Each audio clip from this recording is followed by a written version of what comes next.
धरने पर बैठी पहलवान अंशु मलिक ने बड़ा आरोप लगाया है। कुश्ती संघ के अध्यक्ष पर बड़ा आरोप उन्होंने लगाया है। आपको ये बताएं कि विदेश में चैंपियनशिप के दौरान बृजभूषण सिंह होटल में महिला पहलवानों के सामने वाले कमरे में रहता था और हमेशा अपने कमरे का दरवाजा खुला रखते थे। ये संगीन और बड़ा आरोप लगाया है। इससे पहले भी यौन उत्पीड़न के आरोप लगाए गए थे, जिस सिलसिले में ये एक और खुलासा किया गया। लेकिन नियमों के मुताबिक फेडरेशन का कोई भी अधिकारी खिलाड़ियों वाले होटल में नहीं रुक सकता था। महिला खिलाड़ी इस बात से असहज हो जाती थी कि उनके कमरे के सामने अगर इस तरह से अध्यक्ष रुक रहा है और दरवाजा खुला है, तो इसी को लेकर अब ये संगीन खुलासा करते हुए बड़े आरोप लगाए गए हैं कि कमरे का दरवाजा खुला रखा जाता था। अभी मैं 72 घंटे में वेट भी नहीं करना चाहती। मैं सोचती हूँ कि जल्द से जल्द फैसला। जूनियर वर्ल्ड चैंपियनशिप थी अभी बुल्गारिया में, वहां पे प्रेसिडेंट सर, अगर आप अपने बच्चों को पैसे का पार्ट नहीं सिखाएंगे तो पैसा कमाने के बाद में हो सकता है वो आपको ही बेच दें। सावधान, फ्रीडम ऐप को डाउनलोड करें। बच्चों को पैसे का पार्ट कैसे पढ़ाना है सीखिए। उसी होटल में रहे जहाँ पे टीम थी, जहाँ पे लड़कियों के रूम थे, महिला खिलाड़ियों के रूम थे, उन्हीं के रूम के सामने उन्होंने रूम लिया।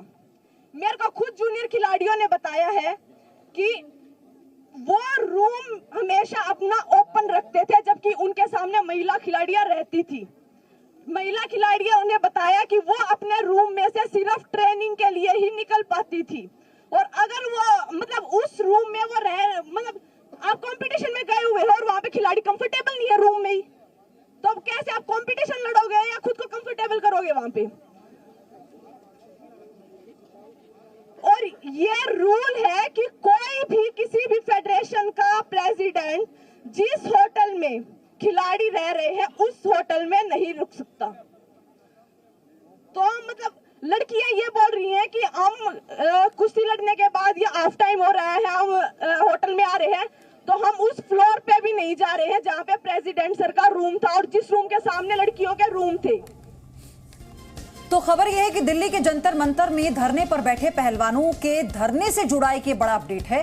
पहलवान बजरंग पूनिया खेल मंत्रालय से बात करने के लिए पहुंच गए हैं। ये इस वक्त की बड़ी अपडेट है। हालांकि 72 घंटे का समय दिया गया है जवाब के लिए, जो भी संगीन आरोप पहलवानों ने लगाए हैं।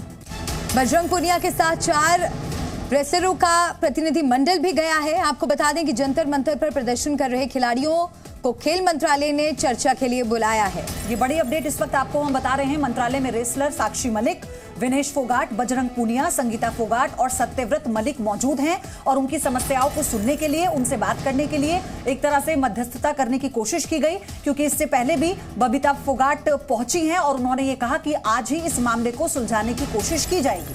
बिल्कुल, ये बड़ा गंभीर मामला है, क्योंकि ये जो पहलवान वहां पर धरना दे रहे हैं ये सब विश्व विजेता हैं, ये सब रेसलिंग चैंपियंस हैं और गंभीर आरोप ये फेडरेशन पर लगा रहे हैं। इसीलिए खेल मंत्रालय ने इंटरफेयर करते हुए इन खिलाड़ियों को बातचीत के लिए बुलाया है।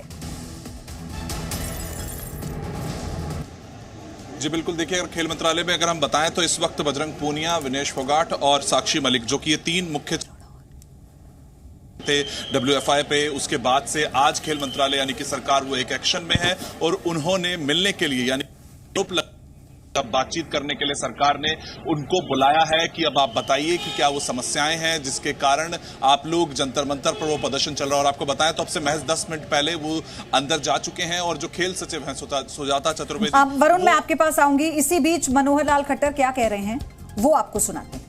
मनोबल टूटता है, उसको बिल्कुल नहीं टूटने देंगे, चीज़ों को गंभीरता से लेंगे। खास करके जो हमारी बेटियां हैं, बहनें हैं, जो महिला खिलाड़ी हैं, उनकी सुरक्षा ये बहुत जरूरी है, इसके ऊपर पूरा ध्यान देंगे।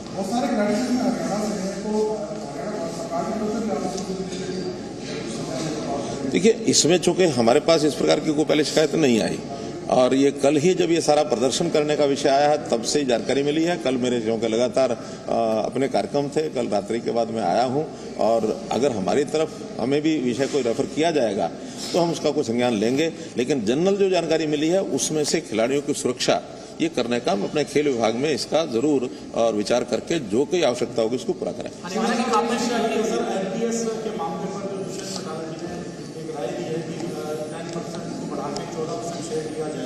कह रहे हैं सीएम साहब से बात की है, केंद्र सरकार के सामने भी कर पाएंगे, आपका क्या स्टैंड है सर? क्या एनपीएस को रिवाइज किया जाए, कैसे करें? देखिए, एनपीएस में पेंशन जो मिलनी है वो जितनी मिल रही है उसमें ये बात ठीक है कि पहले की पेंशन की अपेक्षा उसमें थोड़ा कम मिलती है। इसको कैसे बढ़ाया जाए? सरकार ने, केंद्र सरकार ने और हरियाणा सरकार ने पहले 10% शेयर था उसको 14% किया है, और जो स्वयं एम्प्लॉई है उसकी कंट्रीब्यूशन अभी भी 10% है। तो हम तो चाहेंगे कि सरकार भी इसमें आगे बढ़े और कुछ जो खुद एम्प्लॉइज हैं वो भी थोड़ा आगे बढ़े, ताकि ये जो निधि है ये ज़्यादा इकट्ठी हो और उनको रिटर्न के रूप में ज़्यादा कैसे मिल सके। टोटल जो बजट है जैसा पहले बढ़ता चला जा रहा था, इवन कांग्रेस सरकार के समय स्वयं उस समय के प्रधानमंत्री श्री मनमोहन सिंह जी ने एक वक्तव्य दिया था पार्लियामेंट में कि आगे चल करके चाहे वो स्टेट्स हो चाहे सेंट्रल गवर्नमेंट हो, ये जो पेंशन का जितना बड़ा व्याप बढ़ रहा है इससे आगे विकास के कार्य रुकेंगे। नई योजनाएं बन रही हैं उसमें कहीं ना कहीं से बाधा आएगी। इसलिए तो आप सुन रहे थे सीएम मनोहर लाल खट्टर को, जो इस बात का आश्वासन दे रहे थे कि इस मामले को गंभीरता से लिया जाएगा। साथ ही एक और अपडेट, गीता और बबीता फोगाट के पिता महावीर का बड़ा खुलासा, बेटियों ने कई बार शोषण की बात बताई थी। पहलवानों का जो दंगल चल रहा है उसमें सबसे बड़े अगर हम कहें जो परिवार जिसका बहुत योगदान रहा है भारतीय कुश्ती में, उनके पिताजी महावीर फोगाट यहाँ पर पहुंचे हैं। आपकी एक बेटी यहाँ पर धरने पर है, दामाद धरने पर है और एक बेटी मध्यस्थता के लिए आई।